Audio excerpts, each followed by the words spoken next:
Hi, I'm Eric. I'm here with QGITS, and we're here at California Science Center. We had a chance to fortunately catch Danny Olivas. He is an astronaut at the Endeavor, and he actually has a book here. And if you could just briefly explain how your journey is and just being an astronaut, what is that? How is that? Well, so the book is called Endeavor's Long Journey, and it's a fiction book, but it has a nonfiction section as well.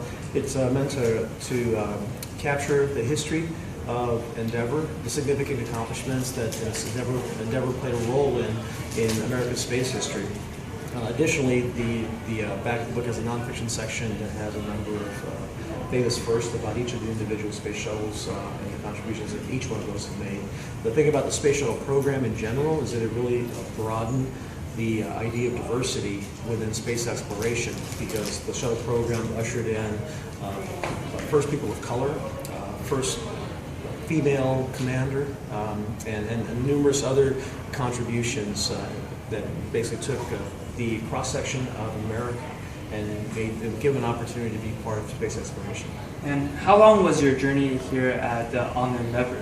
Well, so I had two space missions on STS-117. We flew that in 2007. That duration was a 14-day mission, and STS-128 was flown in 2009, and that was another 14-day mission.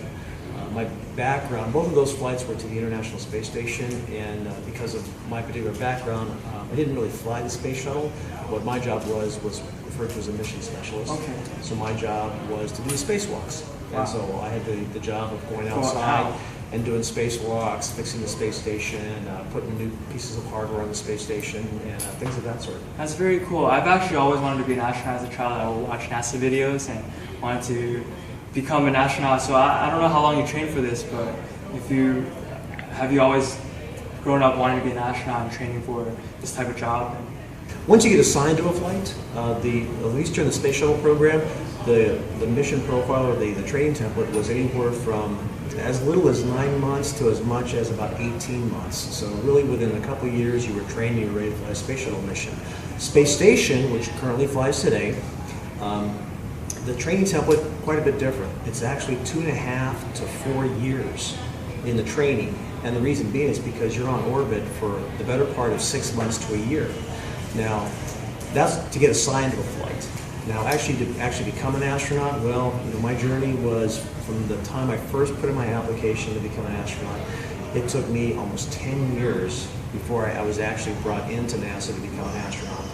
And then, even after I came into the program, it was another 9 years before I actually flew my very first mission. So the key to being an astronaut, and actually the key to success in anything that you do, is to work hard and never give up. Wow. And just one last question. How is the food, eating space food?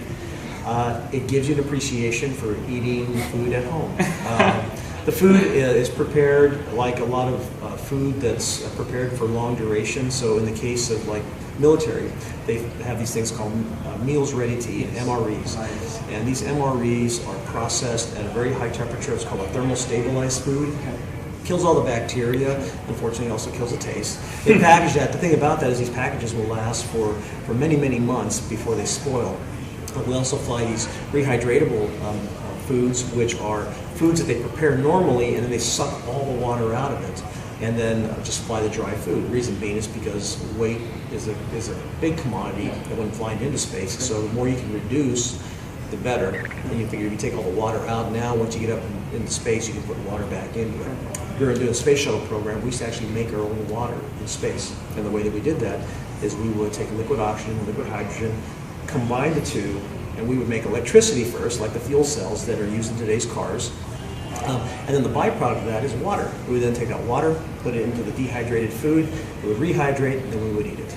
Wow, there you have it. So you have to be very able to handle tough eating foods, not good tasting foods, and be very smart.